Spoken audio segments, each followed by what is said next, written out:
Welcome to our last episode of the year of the We've All Been There podcast. I get the honor, the privilege. I am highly blessed and favored to be the youth pastor here at Lifegate Church, and I'm joined with my favorite lead pastor ever, Chad Benson. You're just taking it up a notch today. I'm telling you what, man. I had to make up for last week. Yeah, like super Or last long how month. honored you were to be the pastor. And then, man, I'm ranking up there at the favorite. Come on. Pretty You made pretty it. awesome. I love that, man. Very cool. Yeah, welcome everybody. It is our last episode of this season. We did it. We made it. 12 months. We decided at the beginning of the year we're going to do one every month, and we did it. We did it. Good job. I'm excited for that. And, man, this time of year, I didn't know if we'd get it done because it's busy time, right? Yep. We just got off Thanksgiving. How was your Thanksgiving, Max? It was good. I tried to be careful about not eating too much food this year Yeah. because every year I just feel so full. So this year we had Thanksgiving, and then the next day we went out to go get Korean barbecue with our siblings. Yeah. And so I'm pretty sure I still gained like 10 pounds Oh, in one weekend. No doubt I did, man. My mom, she cooked it up. I'm telling you. And we spent a couple of days, 3 days really, with my family on my side. And goodness gracious, every meal was like home cooked, over the top, great stuff. So, and I haven't, whatever I gained, I haven't taken it off either. Yeah, I'm telling you. Same. So we had a great time. So do you have a favorite? Do you have a favorite food for Thanksgiving or? Yeah. I would say like pecan pie is what I always look forward to. You're a pecan I am guy? a pecan. Come Yeah, on my now. dad taught me right. We had both. We tended to have both, but Yeah. I would always prefer the pecan. And then my brother-in-law made this mac and cheese. That was just, so I had a lot of that. What That's about good. you? I'm team pumpkin all the way, man. Every year, that's my thing. But this year got kind of messed up because my son-in-law, Seth, I discovered he's a big pumpkin pie guy, too. It used to be mostly just me. Okay. So I would eat as much pumpkin pie as I wanted, and then I probably had half of one to take home with me. Yeah. Dude, by the end of the thing, there was none left because Seth ate just as much as I did. Come on, Seth. Yeah, but man, we had a great time. My brother-in-law Sean cooked up a turkey that he did on the grill, and it was Nice. really, really good. So my mom cooked. I already mentioned that. So good. And now, dude, it's Christmas time. Right now, as we were recording this, we're 2 weeks away from Christmas. When it comes out, it'll probably be around Christmas or just after when we get this out. I don't know. Sometime before the end of the month. And Put a deadline. so, yeah. So I'm excited about Christmas. You? Yeah, I'm pumped. I mean, Christmas is my favorite time of the year. Yeah. People who say it's not, I don't know about them. You know? Something's I don't know if wrong I can with trust them. them. The holiday cheer, the jolly, Yeah. the food, the cookies, everything. I like the gifts, man. But I do like them Christmas cookies, sugar. Come That's a on. Christmas tradition at our house. The George Strait song. Sure do like them Christmas cookies. Come on. Every year, marks the beginning of the Christmas season at the Benson household. Right. That's the first song we play, and then we start putting up the Christmas tree. And that When kind did of y'all put up your Christmas stuff? We did it earlier this year. Yeah. I've actually softened. I used to be an after Thanksgiving guy. Yeah. But I think after the pandemic, I was just like, just do it. Let's go. We need extra holiday cheer every year. right. So we actually started doing it first part of November. What about y'all? We did it on Halloween. Oh, really? Yeah. Halloween night. We did it Halloween night, Yeah. yeah. Actually, no. We did it the weekend before. Really? Halloween. Yeah, we were just Okay. like, we're Man, even more. There you go. We just love Get a Christmas. little extra. We did it. I think last year was the day right after Halloween, and then this year Yeah. was like the week after Halloween, I think. So Yeah. we've had it up since the beginning of November. I love it. Yeah, the whole staff has just been talking about Christmas leading up to it. Yeah. And so I feel like it all just charged up the energy of Christmas. Yeah, it's been a good season already towards that, and we had fun with the team doing all our little Christmas trees, and That's right. every office has a little Christmas tree, and I'm Yeah, looking at mine right yeah. now, and yeah, that was pretty fun. Do y'all have any? I unplugged it, but Yeah, you unplugged it, so Yeah, it wouldn't so we mess could up have the the lighting. light. Yeah. the sacrifices you make. So, do you guys have any major like Christmas traditions, you and Amy, or your family? Yeah. What are some of the traditions? We're building traditions. I mean, we've only been married for 3 years, Yeah, and I mean, right now it's just go over to family. That's the dynamic of Definitely. being married, especially early on, is Mhm. figuring out what house or what family we're going to spend it with. But it's just ended up working out that way. We usually go to her side of the family, and we open up Christmas presents on day of. But I remember growing up, my mom had this really cool tradition, and my dad would sometimes have to work, so he wouldn't always get to be a part of it.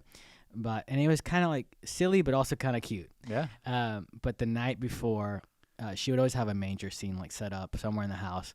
And the night before, like right as it turned midnight, we would put baby Jesus in the Oh, that's pretty cool. Yeah. the manger, and then we just would pray and just say thank you, and do all I the like thing. And so that. that was always like a, really meaningful. I was like, I'm Yeah. really glad that she kind of taught the importance of that, and just being grateful and thankful for that. Yeah, that's pretty cool. But then we also did like the night before, we got to have like a sneak peek. Like you can pick one present you Okay. get to open, Yeah. but she would never let me open like the big The present. big one. Yeah. Yeah. That's fun. Yeah, man, I like that. That's pretty cool. We always read the Christmas story and pray before we Mhm. open our gifts, so that's a big tradition in our family.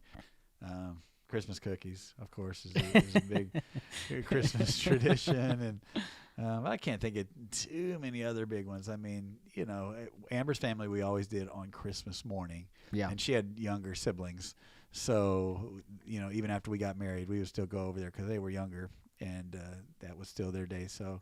But other than that, man, I enjoy it. I love our family time and things like that. And so that just made me think. And as we were talking about what we could talk about on this month's podcast, we thought, what about Thanksgiving and being thankful and how we've all been not thankful sometimes, but we've all been thankful and how important that is. In fact, I was just thinking, what are some things that you are thankful for as we end up this year, Max? Yeah.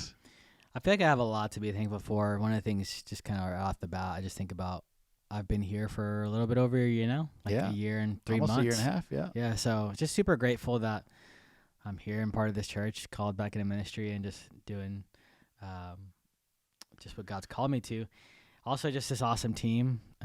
Just feeling like there's a relationship between everybody, and everybody just gets along really well. And then being led by you and Pastor Amber, I think a lot about when we interviewed, and I asked you the question of what would you compare yourself to, and you said I'd compare myself to a father. And so it's just been super cool that the person you are on stage and off stage, and those words that you spoke are what I've seen hold true throughout the time that I've been here. And so it's easy for people to say one thing and then do something else, and it's hard to be consistent. And so you've been consistent with me, and also with our staff. So just bragged a little bit about you, but my wife is also something I'm super Yeah, grateful for. We've definitely. been married for 3 years now, kind of like how I said, but and then we got a little fur baby, Yeah. a cat. We got Yeah. Fritter. Fritter. So she showed me that cats are actually the best. So Oh, man, superior. I don't know about that. You've got you like pecan pie and cats. I don't Yeah. know. What's I up don't know with if you can that? trust this guy anymore. Yeah, yeah, but yeah, I could keep going, but those are just a few. Yeah. What about you? Well, hey, first of all, thank you for those words, and I'll just say it's at the 2-year mark where the real guy comes out. Okay. You know what I'm saying? So you're still Okay. within the grace period. Got it.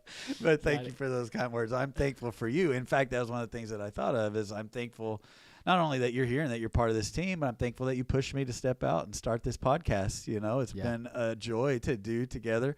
I think it's cool because it's something we do together. It's kind of our thing, and it pushes me to grow in my leadership, and I think we're growing together in that. So I'm really thankful for that, and it's fun to do and excited Yeah. about what we're going to do with it next year.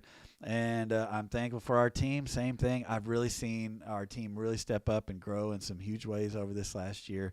And so super thankful for that. Of course, my family, my wife, we just celebrated 25 years of marriage, and Let's that's a huge go. deal.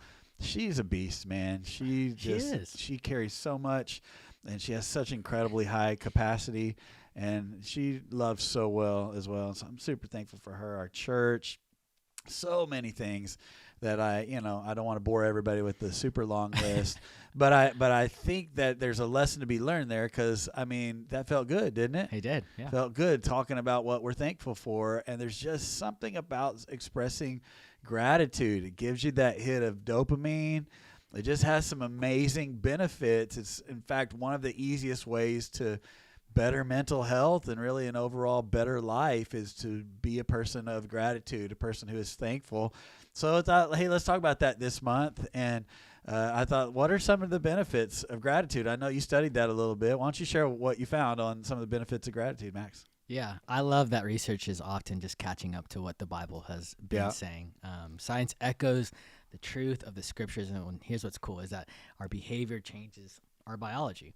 I So- like that. When you said that when we were going through the notes, I was like, Yeah. oh, that's good. Yeah, our behavior changes our biology. And so A few things here. Gratitude reduces depression. A review of 70 studies that include responses from more than 26,000 people found an association between higher levels of gratitude and lower levels of depression. Gratitude lessens anxiety. Gratitude supports heart health.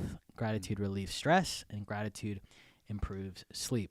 And I love that the Bible also echoes some benefits. And so in 1 Thessalonians 5:16 through 18, it says, "Rejoice always, pray continually, give thanks in all circumstances, for this is God's will for you in Christ Jesus." Giving thanks is part of God's will. If you're ever confused, if you're ever wondering what to do next, give thanks. Yeah. That's one of the things that you can know that is part of God's will for your life. Philippians 4:6-7, "Do not be anxious about anything, but in everything by prayer and petition, with thanksgiving, present your requests to God, and the peace of God, which transcends all understanding, will guard your hearts and your minds in Christ Jesus." I think there's something super powerful in general when we hyperlink our prayers or anything that we say to Scripture, right? Yeah. That it becomes anointed, it becomes empowered. But I think it becomes hyperlinked whenever we hyperlink it with gratitude, Yeah. right? I love how it says by prayer and petition with Thanksgiving. It's Yeah. Don't forget that part. Don't forget that part. Yeah, that it's you almost did. like, and that's a passage about anxiety, and it's a passage about having peace. Is like like you said, the Scripture, the science is finally catching up with what the Scripture already knew. Yeah. When he just even that one little part in there, don't forget that Thanksgiving part, because that's going to help with the peace. Yeah, it's good. Yeah. So yeah, I mean, Thanksgiving acts like a superpower to the things you bring to God. So I like that. Thanksgiving is a superpower, man. Yeah. It is. It really is, and it really can change our lives. When we learn to be grateful and to express gratitude. And I was looking at it, and I found this quote that I don't remember who said it, but it said, "It's not happiness that makes us grateful, rather it's being grateful that makes us happy." Yeah. And I think so many times as people, we kind of think, well, when I'm happy and when everything's good, then I'll be grateful that everything was good. But actually, the opposite is true. It's when I express gratitude, that's when I start experiencing happiness. And I can even have it even when things are not good if I learn to be grateful. So I think that's a super powerful thought, how powerful gratitude is for us and how much it can really change our lives. So what about, like, how do we live this out? Like, how do we live a life of gratitude, not just on Thanksgiving, Come on. not just at Christmas, but how do we, you ready for this? How do we have thanks living? Whoa. Come on now, Whoa. right? Whoa. We joked around about that when we were planning for the podcast, and I threw that out there. My dad used to preach this sermon growing up about thanks living. You should be living in thanks all the time. And so I've always remembered that since I was a kid, and it's kind of cheesy, but kind of fun too.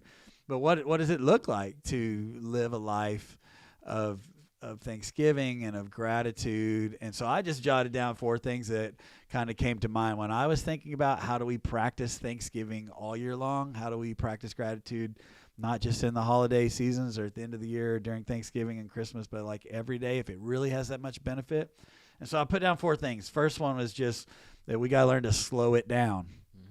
And I think being grateful is usually kind of as simple as just stopping and looking and appreciating.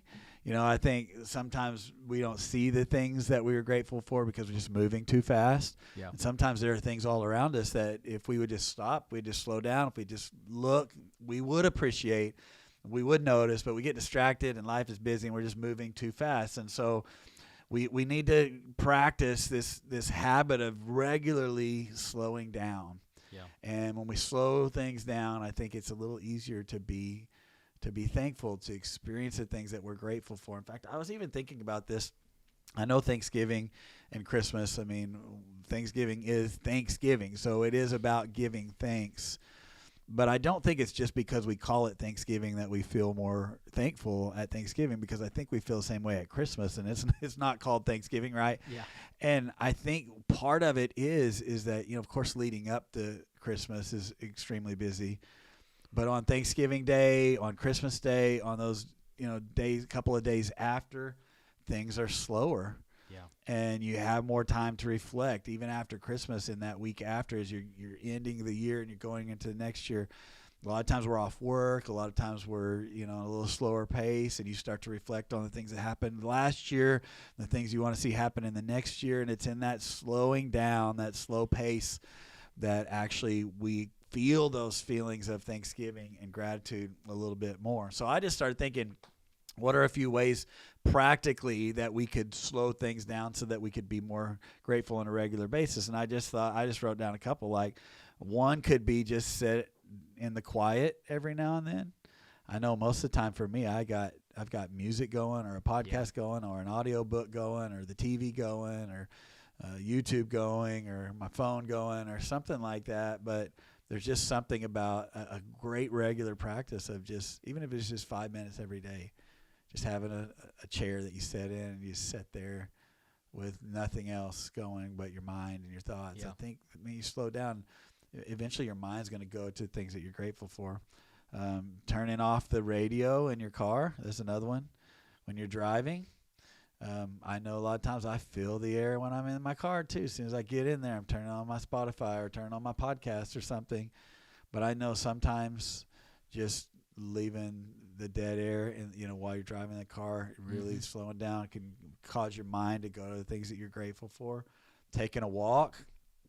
And when you take a walk, leaving your phone and your headphones at the house. Yeah. I do this sometimes. Like, sometimes I'll go on a walk and I enjoy that, but I'm listening to music or something. But, man, there's something about just like I'm going and I'm leaving my phone. I'm not having the headphones. I'm just going out and enjoying nature. I think slowing down like that can really bring out those feelings of gratitude. Here's another one. Setting a reminder on your phone. Like, I know a lot of times our phones are what distract us from gratitude and keep us from being thankful. Sometimes it's the things that we're looking at on social media that we're comparing. I don't have that and somebody else has it, or the things when we're shopping on Amazon, we're going, I don't have these things. And so it can cause us to be less grateful. But what if we actually used our phone as something to point us towards being grateful by maybe setting a reminder, setting a timer on your phone, every couple of hours that just goes off and says, be thankful, write down something you're thankful for or whatever. Yeah. So I think it starts by just slowing down the pace just a little bit, stopping, looking around, and appreciating. That's a great way to help us to be more grateful on a regular basis. Yeah, it's good. Second one I had was, so the first one was slow it down. Second one I had was write it out. Here's another great way to make sure that we're experiencing and expressing gratitude on a regular basis is to sit down and write out what are the things that we're thankful for. Some people might call it a gratitude journal. I know some people, some of us dudes, we get a little messed up with that word journal. So, it doesn't have to be anything fancy, and it doesn't have to be anything feminine, It can just be a note on your phone or on your computer.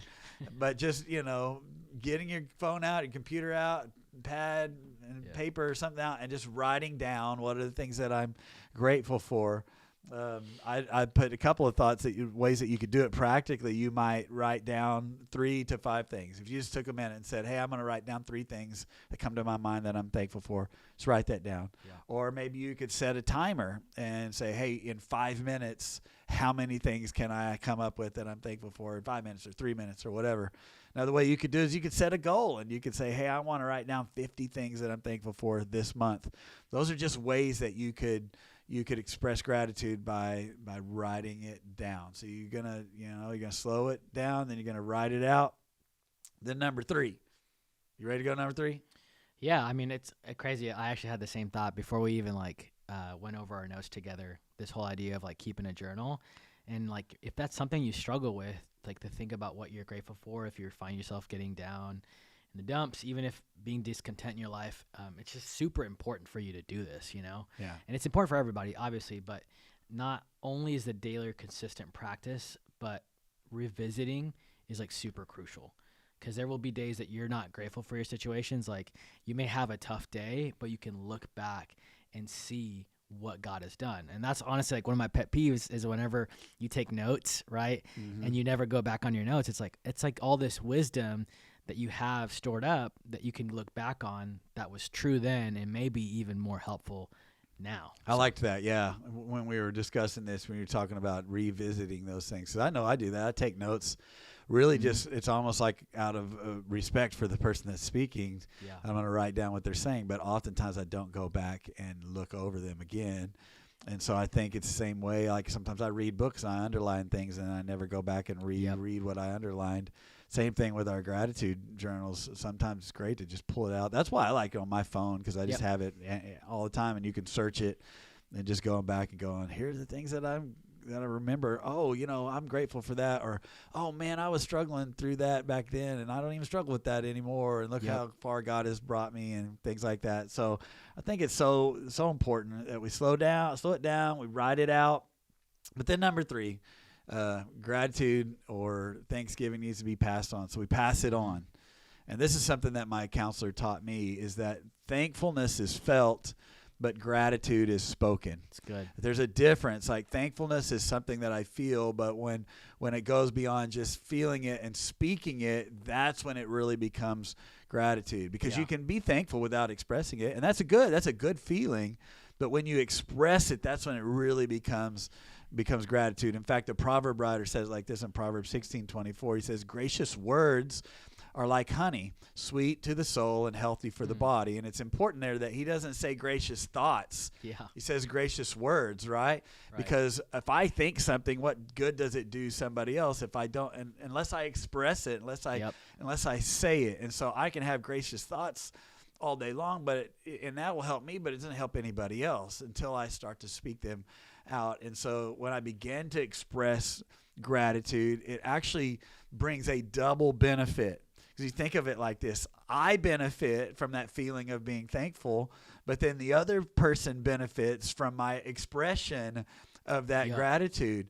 And then when I see how it affected them and how it helped them, then I feel double the feeling of how good I felt again. So it really becomes like a win-win-win. Helped me that I felt thankful, helped you that I expressed that Thanksgiving. And then when you hear me say what I'm thankful for and I see how it affects you, it helps me again. And so it just becomes like so much more powerful when we begin to take gratitude and we begin to pass it on and not just keep it to ourselves, but really speak it out. And so I just thought of a couple practical thoughts on that to make sure we're expressing gratitude in a regular way. I said make it systematic. Like Thanksgiving, every year it comes around, so it's a system. So every November we remember to be grateful because it's a yearly systematic thing. It rolls around every year. Well, what if we had more systems than just once a year to help us be grateful? I think that would be important if we could make a gratitude schedule. I know something that I was taught a few years ago by a mentor.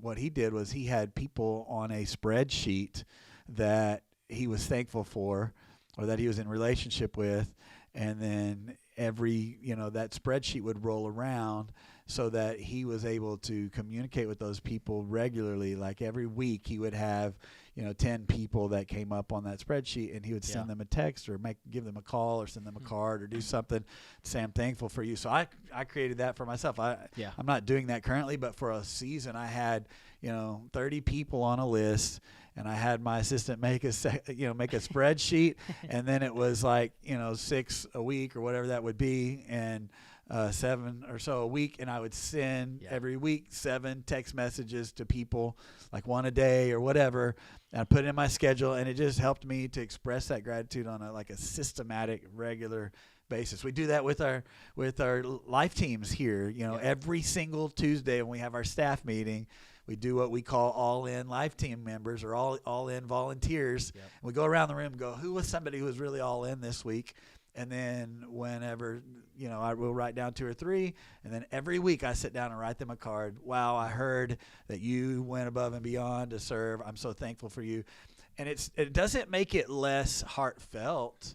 It just makes sure that it happens more regularly. If you could get into, I guess, where you just made that a routine and just whatever you do. But if you really get into it and go, hey, I'm really expressing gratitude that's genuine and heartfelt, but I'm making sure that it's happening on a regular basis. I made it systematic. Yeah, I know often growing up, I would always get a little offended when I heard people say like, yeah, let me check my calendar. Or they would be like, let me see if I can put you on the calendar or whatever. And I would always be like, seriously, you got to check your calendar to see if you have time for me? But I've come to realize that what matters makes it onto the calendar. Yeah. And now as I'm growing up, I'm like, well, I want to schedule those things to make sure that I'm giving you the time that you need. And so if it's important, it's going to go on the calendar. I have a reminder for myself every single week on Sunday that reminds me to meet somebody new, because I want to know the people at our church. I don't want to see strangers. I want to see people that I know and love and care about. And so that's something that's important to me, but I will forget. In the busyness of a Sunday morning, I will forget that thing that I need to do, but it's so important to me. And so I set a reminder. So if practicing gratitude is something that you aren't good at, or if it's something that you want to be known for, then put it on the calendar, set a reminder. And this is just kind of a cool idea. And I've done something similar to this, but what if we gave people, our friends, our family, maybe our significant other, permission to interrupt our program schedule, right? With opportunities to express gratitude. Like, what if Amy right now just texts me and says, hey, give thanks to somebody, and I got to go do it. Yeah. And so I just jump into your office, say, hey, Pastor, thank you so much for blah, blah, blah, blah, just interrupt my life and my schedule. Dopamine hit. Just allow that be a moment to go, I want to create a habit, be intentional about it, but I also just want to kind of have some spontaneity in that. Yeah, So I love that. That's great. So as we're expressing gratitude, we're going to make it systematic. But then secondly, or letter B, we're going to make it specific. Yep. I think the more specific we are when we express our gratitude, the more benefit that we're going to get, and the more benefit that the person that we're sharing it with is going to get as well. If somebody just says, well, just earlier when you expressed gratitude to me, you were very specific about it. You weren't just, I'm thankful for my pastor, but you said, I'm thankful for my pastor that, all of the specific things that you said there, without, bragging on myself or anything. But but the specificity of that, is that a word? Specificity, yeah. Specificity of that, it really meant more to me. Yeah. And I think it meant more to you too, because you were specific about it. Mm-hmm. In fact, I was just thinking a couple of weeks ago, when we were having our staff planning day, we had that little exercise in there that said, write something down about one of your teammates and be specific about it. And that was so powerful, I thought. And we only had a couple of minutes to come up with it and then to express it to one of the other teammates. And I know it meant a lot to me what Josh said to me. And I remember what I said to Sarah and what others said to each other. And I think this being specific caused the gratitude, the dopamine levels that both receive to go even higher because of being specific. Yeah. So make it systematic, make it specific, make it spoken. I thought this was a pretty cool thought, is that it's one thing to text somebody or to write something down, and I think those are important and those are good ways to do it, but it takes up a whole nother level when we speak it out, when we make a call, or when we schedule a time to sit down and have lunch and share those things, like really speak them out. I came across this statistic, a group called Soul Pancake. I don't know who they are or what sounds they do, legit. but it sounds legit. It's got to be, right? I just researched it online a little bit, but it's a group that works to discover the science of happiness. Okay. And they ran this experiment where they encouraged people to write a letter to a person that they were grateful for. And so those people wrote the letter, and by itself, this exercise of writing the letter increased their level of happiness by 2 to 4%.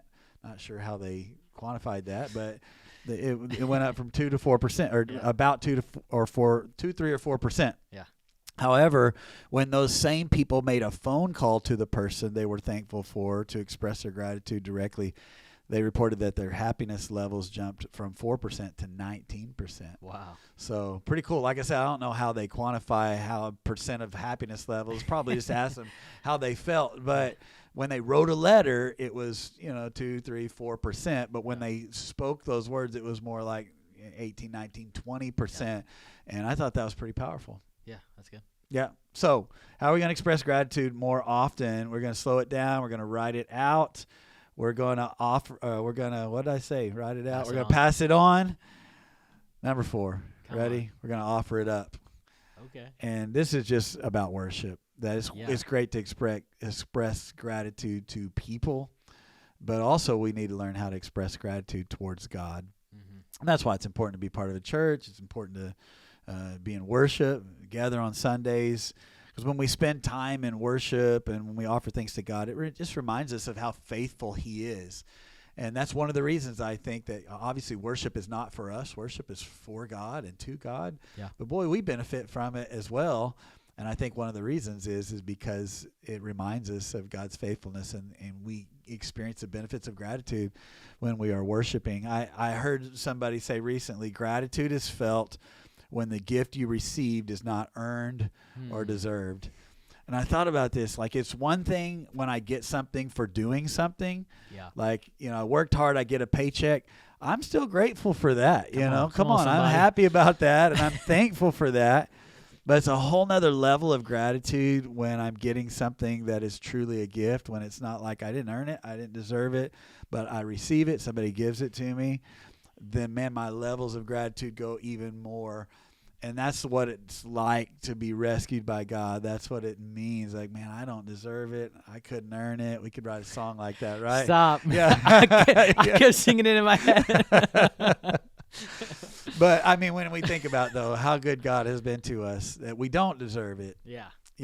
That, man, there's just a whole nother level of gratitude. And so the more that we're reminded of how deep of sinners that we are, and how the depths of his love rescued us, and the more we do that, the more that we worship and are reminded of the goodness of God on a regular basis, the more gratitude is going to become a good part of our lives. Yeah. So what do you think, man? Yeah, Pastor Josh and I, when we talk about sets for like Wednesday nights and what we're going to do, we often talk about worship in like 3 different categories, and the 2 I'm going to really mention are praise and worship. And I'm sure other churches, would probably have something similar to that. But often praise is what comes first in a worship set, and then we go into the worship song. And I kind of just wanted to look up the definitions of how it was defined, praise and worship. And praise means to show respect and gratitude, which, again, that gratitude piece, while worship is about reverence and adoration. And while they're similar, I just wanted to know what you thought, but do you think there's a reason why we praise before we worship? Yeah, I mean, I think one of them is just very practical reason. Praise songs tend to be more upbeat, and that's kind of tends to be a little bit easier way to start a service, and people are, they're coming in from whatever's happened that morning or whatever's happened throughout that week, and so it's just an opportunity to prepare their hearts. But I also was thinking scripturally, the scripture talks about enter his gates with thanksgiving in our heart, and so if praise is more of a thanksgiving type thing, then it talks about that's how we enter into his gates is through the gate of thanksgiving. And then when our hearts are open through Thanksgiving, then we're able to adore and to experience God's presence in a different way. So I think there's the practical side that the up-tempo songs lend themselves. I mean, Thanksgiving, lends itself towards up-tempo, more celebratory type of a thing, and less contemplative and inward, and a little bit more expressive and a little more outward. And so that's part of it. But I do think that there's something about it, like Thanksgiving goes before. It's like that's how we enter into his gates, and how we enter into his presence is with Thanksgiving. Yeah. I love how you mentioned that scripture, because really it began to make me think maybe to go to the near place or the deep places that you're trying to go to in life, you got to start with Thanksgiving. You got to enter the gate with Thanksgiving. Yeah. So well, even in the Lord's Prayer, when it talks about prayer, we start with our Father in heaven, hallowed be thy name. And so we enter with praise there, and thanking God and thanksgiving and expressing our thanks for who he is before we start going into a deeper place of prayer as well. So I think, man, gratitude is a gate that opens up so many other. That's a series right there. Yeah, it could be. Like we could workshop that one, right? But there's enter the gate of gratitude, and that's how we enter into the presence of God for sure. So we offer it up, we give it to him, and we experience it, through expressing it to other people, but also through expressing it to God is how we can become more thankful on a regular basis. Thanks living, my brother, right there. Come on, somebody. Yeah, I know, just kind of like having some closing thoughts here. I often think about this season of gratitude, this conversation of gratitude that we've all been grateful. I just think about this time of year can be marked with seasonal depression.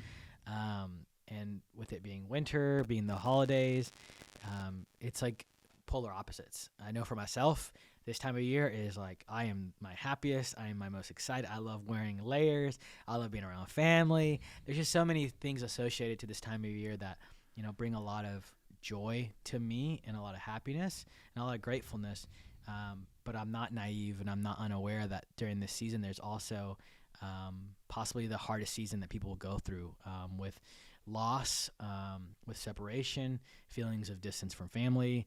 It's cold and people hate the cold. People love the summer. And so I just my encouragement for those listening today and just even for myself is let us have spiritual discernment, in our circles and not just be spiritually naive to go through this season, only giving thanks and being grateful, but also being aware of those around us that have a harder time expressing that, and being there with them in the midst of that, right? Yeah, that's good. And so I was just thinking about Psalm 34:18 that just says, "The Lord is close to the brokenhearted and saves those who are crushed in spirit." And so as the Lord does, let's look for opportunities of the people that are in our circles, on our teams, in our life, that we can just be close to, as they're experiencing recent loss of family, separation, the cold, whatever it is in this season. So, yeah. Yeah, I agree with that. And I appreciate you bringing that point up. It made me think of something that my counselor taught me. And this is what he says. He says, you can have grief and gratitude at the same time. That's good.